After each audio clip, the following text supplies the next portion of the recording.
तोता ने मैना से क्यों कहा कि औरत बेवफा होती है। किस्सा तोता मैना।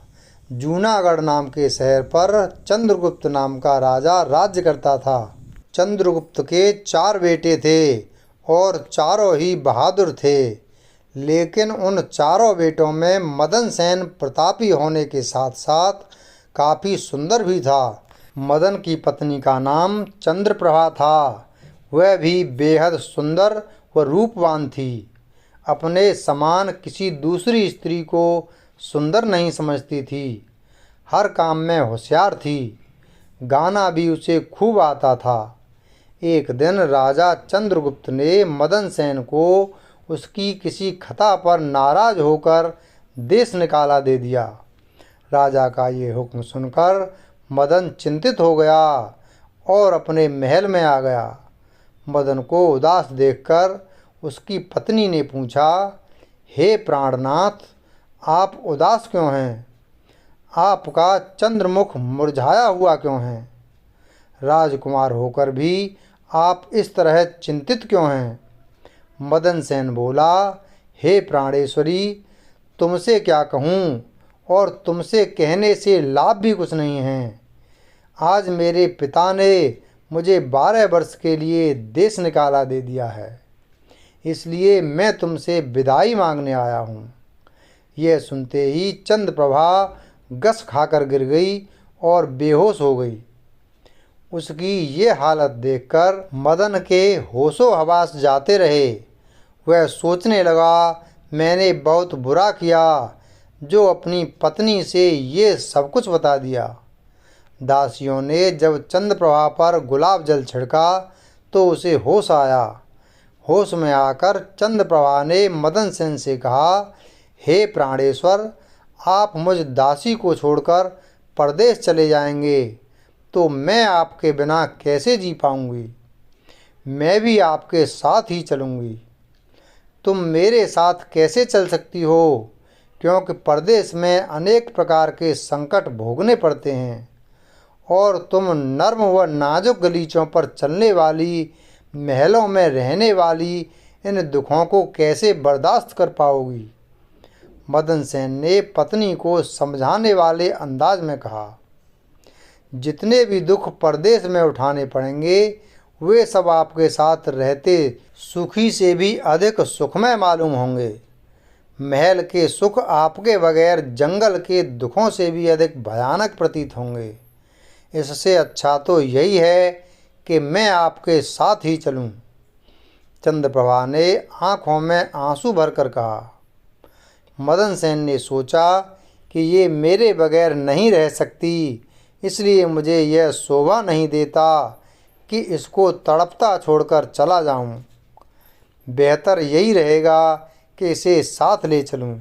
इस विचार के मन में आते ही मदन ने अपनी पत्नी से कहा, अच्छा तुम उदास मत हो, हम तुम्हें अपने साथ ले चलेंगे। पति की यह बात सुनकर चंद्रप्रभा बड़ी खुश हुई और अपने पति के साथ जाने की तैयारियों में जुट गई। अगली सुबह चंद्रप्रभा और मदन सेन शहर से निकलकर एक जंगल में पहुंच गए। जब चलते चलते थक गए तो एक उचित सी जगह देखकर वे एक बरगद के वृक्ष के नीचे विश्राम करने लगे। वे बहुत अधिक थके हुए थे, अतः ठंडी हवा के झोंकों ने उन्हें नींद के आगोश में पहुंचा दिया। मगर कुछ देर बाद ही एक सांप ने रानी को डस लिया। सांप के डसते ही रानी तड़पने लगी। मदन की आंख खुली तो रानी को तड़पते देखकर और सांप को जाते देखकर मदन सेन बेचैन हो गया। कुछ देर बाद रानी बेहोश होकर विषाग्नि से व्यथित होकर मर गई। मृतक रानी को देखकर मदन सेन ऊंचे स्वर में रुदन विलाप करने लगा। उसका रोना धोना सुनकर जंगल के जीव जंतु गुर्राने लगे। मदन सेन ने मन में सोचा, जब जीवन संगिनी ही मर गई तो मैं अब जीकर क्या करूँगा। इसी जंगल में प्राण त्याग दूंगा। मन में यह विचार आते ही वह रानी की लाश के पास से उठा और जंगल से लकड़ियां बीनकर इकट्ठी करने लगा। वह रो रो कर कहता जाता था कि रानी की चिता में मैं भी जल जाऊंगा। संयोगवश उसी जंगल में महादेव पार्वती पृथ्वी लोक का भ्रमण करते हुए वहां आ पहुँचे। माता पार्वती ने जब मदन के रोने की आवाज़ सुनी तो उन्हें उस पर बड़ी दया आई। उन्होंने महादेव से कहा, हे प्रभु, कोई मानव हृदय विदारक स्वर में रो रहा है। उसके रोने से मेरा हृदय कांपता है। आप उस पर दया करके उसका दुख दूर कीजिए। पार्वती की बातें सुनकर महादेव ने कहा, हे प्रिय, मैं तुम्हें इसलिए अपने साथ नहीं ला रहा था क्योंकि पृथ्वी पर हर प्रकार के दुखी मनुष्य हैं। हम किस किस का दुख दूर करेंगे। इस पर पार्वती ने कहा, हे स्वामी, कुछ भी हो, इसका दुख आपको जरूर दूर करना पड़ेगा। पार्वती की बात सुनकर शिवजी पार्वती को अपने साथ लेकर वहां आए जहां मदन सेन करुण विलाप कर रहा था। शिवजी ने मदन सेन से पूछा, तू क्यों रो रहा है? तुझको क्या दुख है? आप मेरा दुख क्या जाने? मुझ में अपना दुख कहने की शक्ति भी नहीं है। जी चाहता है कि यह धरती फट जाए और मैं उसमें समा जाऊं। मदन सेन ने काफ़ी दुखी स्वर में कहा। मदन की ये बात सुनकर शिवजी को भी उस पर दया आ गई और उन्होंने उससे कहा, तू हमसे अपना हाल कह। तब मदन ने उनसे कहा, महाराज, मैं जूनागढ़ के राजा चंद्रगुप्त का बेटा हूँ। मेरे पिता ने मुझको देश निकाला दे दिया, इसलिए मैं और मेरी पत्नी इस जंगल में आ गए। यहाँ आकर मेरी पत्नी सर्प के काटने से मर गई है। उसका विरह मुझसे सहन नहीं हो रहा है, इसलिए मैं लकड़ियाँ एकत्रित कर रहा हूँ ताकि अपनी प्यारी पत्नी के साथ ही जलकर अपने आप को भी अग्नि के हवाले कर दूं। मदन की ऐसी दुख भरी बातें सुनकर महादेव ने कहा, राजकुमार, तू बड़ा मूर्ख है। यह तो संसार है, यहाँ इंसानों का आना जाना लगा ही रहता है। एक दिन ये शरीर सबको छोड़ना पड़ेगा। तू ये भी जानता है कि इस संसार में कोई किसी के साथ न आया है न किसी के साथ जाएगा। तू बुद्धिमान होकर भी ऐसी बात करता है। अगर तू जीवित रहा तो तुझे बहुत सी रानियां मिल जाएंगी, इसलिए तू मेरा कहना मान और इस विचार को त्याग दे। महादेव के इन शब्दों को सुनकर मदन बोला, महाराज, आपने जो कुछ कहा वह सत्य है, किंतु ऐसी पतिव्रता पत्नी तो मुझे किसी जन्म में भी नहीं मिलेगी और न इसका वियोग मुझसे सहन होगा, इसलिए मैं इसके साथ ही मरूंगा। मदन के विचार सुनकर महादेव ने जान लिया कि यह अपनी पत्नी के बिना नहीं रह सकता। तब वे मदन से बोले, राजकुमार, तेरी पत्नी के जीवित होने का एक उपाय है। इस रानी की आयु 20 वर्ष थी, सो इसने भोग ली। तेरी उम्र 70 वर्ष की है, जिसमें से 30 वर्ष बीत चुके हैं। तेरी उम्र में 40 वर्ष अभी और बाकी हैं। यदि तुम अपनी आयु का आधा भाग अपनी रानी को दे दो तो तुम दोनों की आयु बराबर हो जाएगी। यदि यह बात तुम्हें स्वीकार है तो रानी अभी जीवित हो जाएगी। महादेव की बात सुनकर मदन ने कहा, मुझे स्वीकार है प्रभु, स्वीकार है। अब महादेव ने मदन के हाथ में पानी देकर उससे 20 वर्ष आयु देने का संकल्प लिया और रानी के हाथ पैरों पर पानी डालने से पूर्व मदन से कहा, इसमें एक रहस्य की बात और है। जब तुम्हें रानी की आवश्यकता न हो तो यह संकल्प वापस भी ले सकते हो। जो ही संकल्प वापस लोगे रानी मर जाएगी, परंतु सावधान, रानी से यह बात मत कहना, किसी समय यह बात तेरे काम आएगी। ऐसा कहकर रानी पर जल छिड़ककर महादेव पार्वती वहाँ से अंतर्ध्यान हो गए। रानी उसी समय उठकर बैठ गई और बोली, प्रिय, आज तो मैं बहुत सोई, आपने मुझे जगाया क्यों नहीं? तुम थकी मांदी थीं, इसी कारण मैंने तुम्हें नहीं जगाया।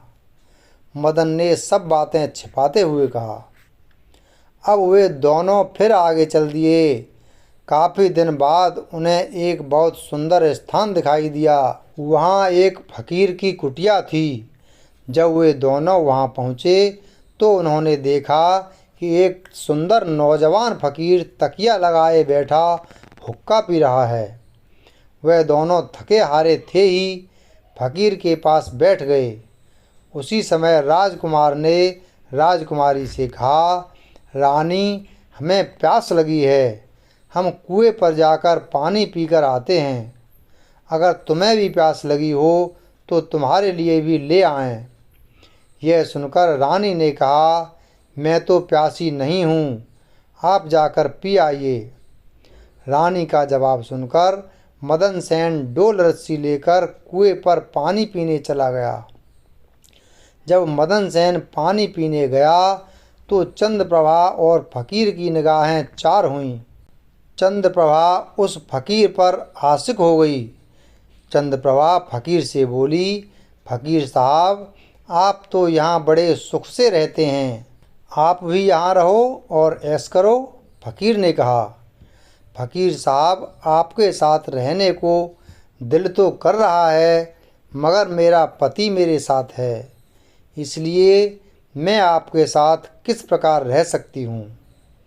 चंद्रप्रभा ने फकीर के सामने अपनी असमर्थता प्रकट करते हुए कहा, किसी तरह अपने पति को कुएं में धकेल दो, फिर हम ऐश करेंगे। फकीर ने उपाय सुझाया। फकीर की बात सुनकर चंद्रप्रभा ने कहा, ठीक है, मैं ऐसा ही करूँगी। इतने में मदन सेन पानी पीकर रानी के पास आया तो रानी कहने लगी, मुझे भी अब प्यास लग आई है, कुएं पर चलकर मुझे भी पानी पिला आओ।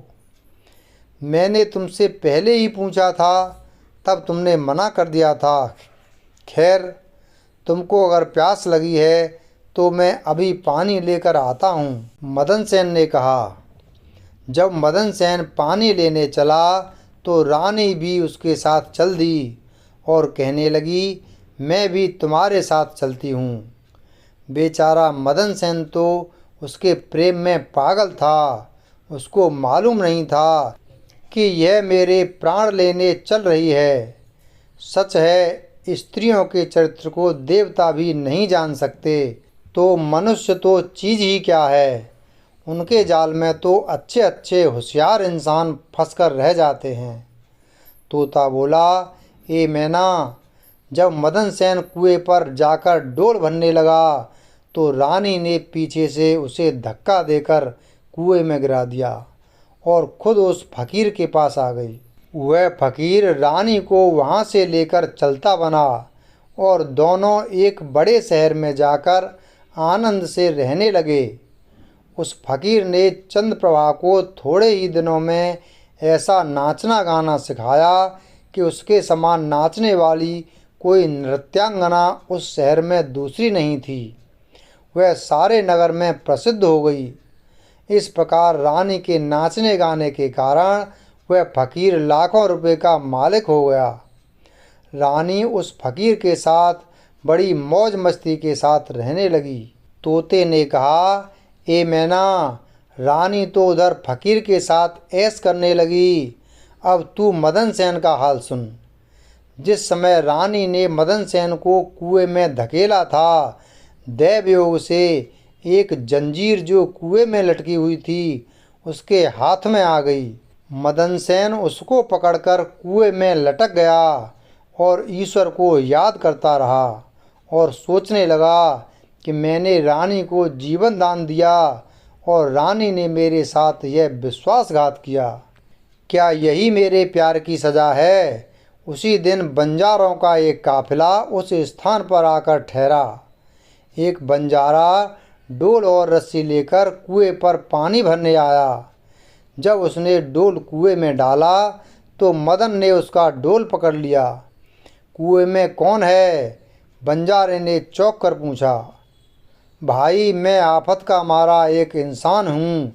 ईश्वर के लिए मुझको बाहर निकाल कर मेरी जान बचाओ। मदन ने बंजारे से प्रार्थना की।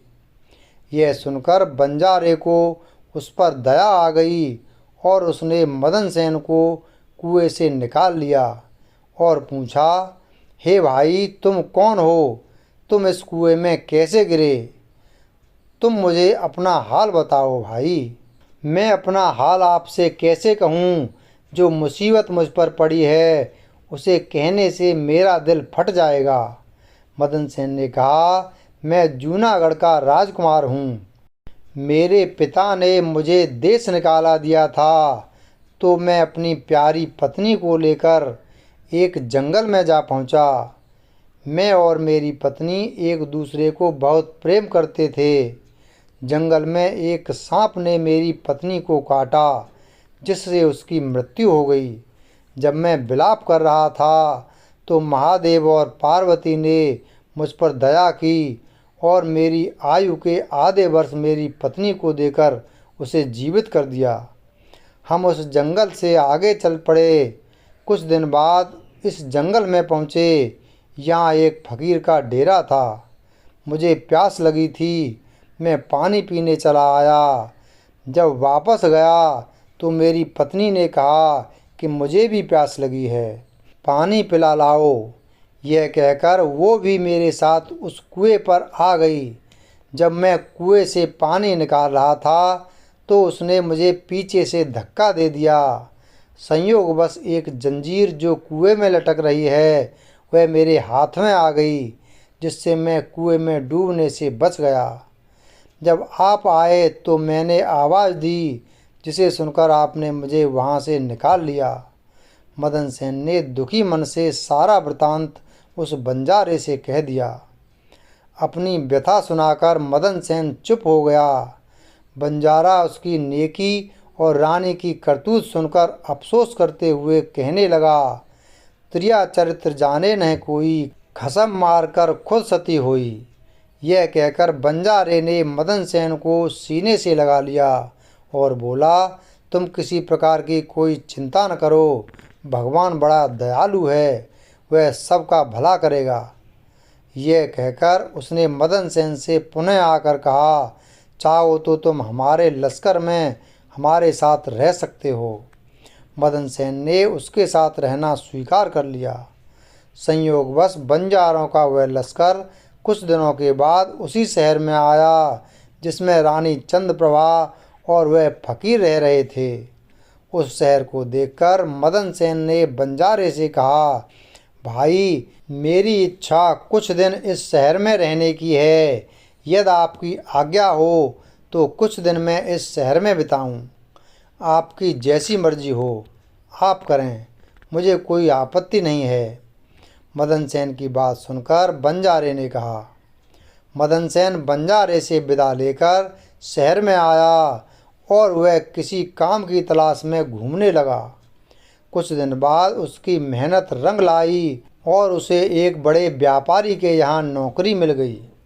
वह व्यापारी के यहाँ रहने लगा और बड़ी लगन और प्यार से अपने कर्तव्य का निर्वाह करने लगा।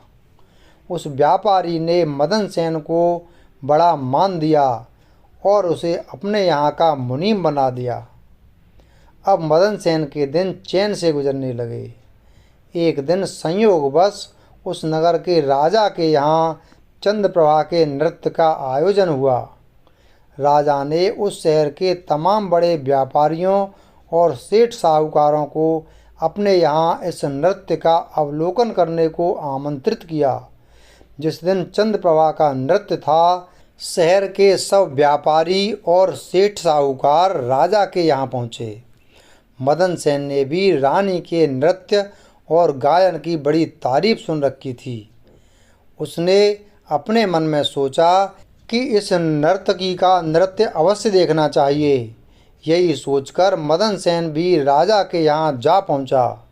रानी साज श्रृंगार करके नृत्य करने के लिए खड़ी हो गई। उस समय वह अप्सरा के समान सुंदर लग रही थी। मदन सेन अपने मालिक के पास बैठा था। रानी ने नृत्य शुरू किया और एक ठुमरी उसने उस महफिल में गाई। चंद्रप्रभा ने ऐसे ऐसे कई राग बड़े ही सुंदर ढंग से अपनी सुरीली आवाज़ में गाए, जिन्हें सुनकर महफिल के सब लोग वाह वाह करने लगे। राजा से लेकर प्रजा तक सबने उसे ढेरों इनाम दिए। मदन सेन ने भी अपने हाथ की अंगूठी, जिसमें हीरा जड़ा हुआ था, उतार कर रानी चंद्रप्रभा को भेंट दी। रानी चंद्रप्रभा ने अंगूठी को पहचान लिया और मन ही मन में कहने लगी, बड़ा गजब हो गया, कमबख्त मेरा पति तो जिंदा है और यहाँ आ पहुँचा है। अब यह मुझे जिंदा नहीं छोड़ेगा, इसलिए कुछ ऐसा उपाय करना चाहिए जिससे कि ये मारा जाए। फिर उसने अपने दिल में उपाय सोचा, इससे बेहतर और कोई उपाय नहीं हो सकता कि एक तड़पती कड़कती रागनी गाऊं और राजा को रिझाऊं, और जब राजा खुश हो जाए तो राजा से उसे मरवाने की आज्ञा ले लूं। ये बात अपने मन में सोचकर रानी चंद्रप्रभा से लचकती हुई रागनी गाना शुरू कर दिया। रानी की इस बसंत की बहार को सुनकर राजा बहुत खुश हुआ। वह चंद्रप्रभा से बोला, हम तुझसे बहुत प्रसन्न हैं, बोल क्या मांगती है, जो कहेगी तुझे मिलेगा। आप यदि मुझ पर प्रसन्न हैं तो पहले आप मुझे वचन दीजिए कि मैं जो मांगूंगी आप मुझे देंगे। रानी ने राजा को वचनबद्ध करना चाहा।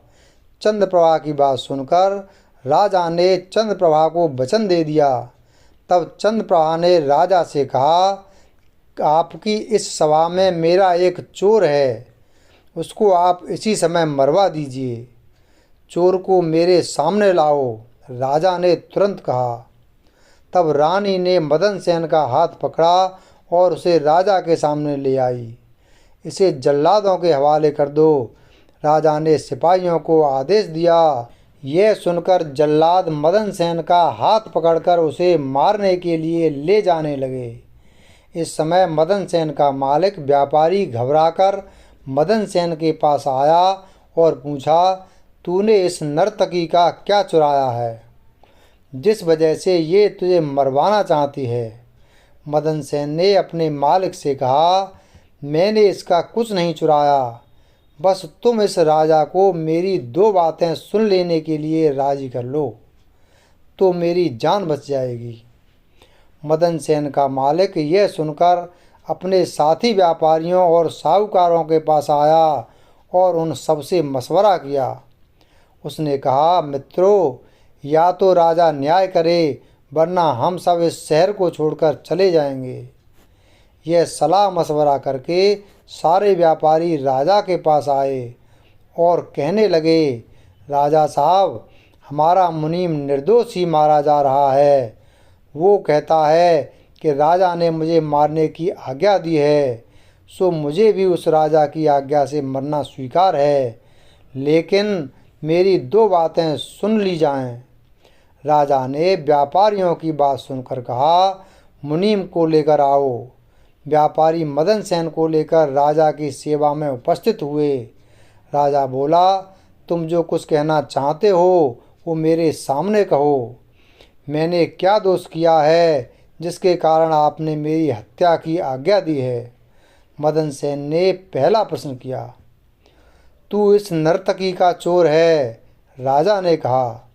यह सुनकर मदन सेन ने कहा, मैं इस वेश्या का चोर नहीं हूँ, मैं इस उल्टा स्त्री का पति हूँ। ये मुझे कुएं में धकेलकर एक फकीर के साथ चली आई है महाराज। मैं इस झूठे को क्या जानूं कि ये कौन है, ये तो बस मेरा चोर है। चंद्रप्रभा ने बात को बिगड़ते देखकर कहा, राजा साहब, अगर ये मेरी पत्नी नहीं है तो जो कुछ चीज़ें मैंने इसे रास्ते में दी थीं, यह मेरी वो अमानत मुझे लौटा दे। मदन सेन ने रानी की ओर घृणित नज़रों से देखा। मुझे स्वीकार है। रानी ने तुरंत स्वीकार कर लिया। अच्छा, अपने हाथ में पानी ले, मेरा तेरा न्याय इसी सभा में होगा। पानी लेकर कहे कि जो वस्तु इसने रास्ते में मुझे दी थी वो मैं आज इसे वापस करती हूँ। मदन सेन ने कहा। रानी ने अपने हाथ में पानी लेकर कहा, जो वस्तु इसने मुझे रास्ते में दी थी वो मैं आज इसे वापस करती हूँ। यह कहकर रानी ने जैसे ही अपने हाथ का पानी छोड़ा वैसे ही रानी के प्राण पखेरु उड़ गए। यह देखकर सब लोग आश्चर्यचकित रह गए। राजा ने घबराकर मदन सेन से कहा, यह क्या हुआ? इसका कारण सही सही मेरे समक्ष कहो। तब मदन सेन ने अपने बारे में राजा को बताना प्रारंभ किया और अपने को देश निकाला दिए जाने से लेकर अब तक का सारा हाल सबके सामने कह सुनाया। ये सारी बातें सुनकर राजा ने मदन सेन को अपने सीने से लगा लिया। उसने अपनी बेटी की शादी मदन सेन के साथ करवा दी और उस फकीर को फांसी का हुक्म दिया। तोता बोला, हे मैना, जब से मैंने ये दास्तान सुनी है मैं भी स्त्रियों से घृणा करता हूँ और इसी कारण मैंने आज तक दूसरी शादी नहीं की। मैना बोली, ए तोते, तूने बात सच्ची कही है, लेकिन ये भी सच है कि पुरुष अधिक निष्ठुर होते हैं। स्त्री तो 100 में से 1-2 ही बेवफा या निष्ठुर होती है।